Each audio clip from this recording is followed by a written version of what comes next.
During my long stretched out divorce, I felt like I was thrown into a world I didn't know how to handle. Getting out wasn't the rebuild.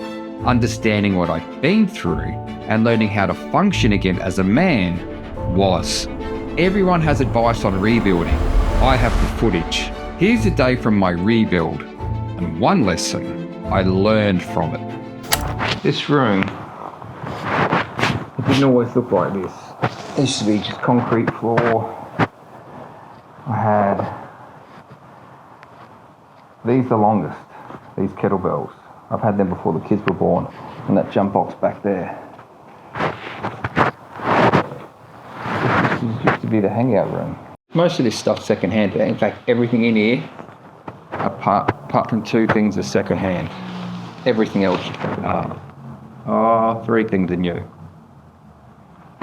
But then having said that, it's all old.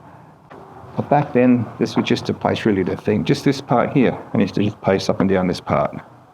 To about there, and to there. To there, and to there. Because I hadn't figured out the rebuild yet. I hadn't figured out the money side or the mindset. All I really knew was fitness and how to get fit.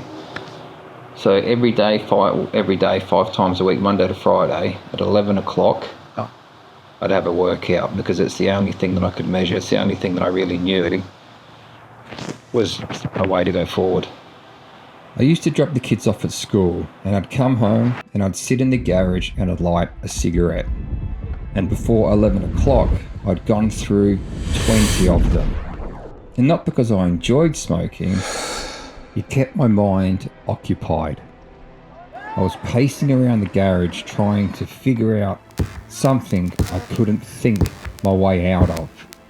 My phone was always in my hand, checking messages, what messages were coming at me, replaying conversations in my head over and over, like if I just ran it one more time, I'd suddenly figure it out. But I never did. And around 11 o'clock, I'd go to the gym.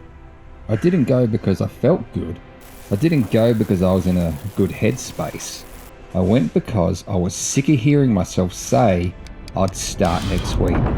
That hour in the gym was the only part of my day where I wasn't pacing or spiraling. Headphones on, same music, same routine, and no one asking anything from me. Lift, sweat a bit, leave. It took me years to realise it wasn't the gym itself that mattered. What changed was in the programs. It wasn't the exercises, it was that I stopped delaying. It was the fact that I stopped negotiating with myself. I picked the days and I stuck to them. No waiting for the perfect setup, no waiting until life sorted itself out. It never does. It took me years of false starts to understand that, years of saying I wanted to get fit and finding another excuse. Years of telling myself the timing was wrong or the situation was too much. The gym didn't fix what was happening outside of it, but every time I walked out of there, I'd done something instead of nothing, and that mattered. Not because of how I looked, not because of how much I lifted, because I showed up when I didn't want to. That's the only thing that changed.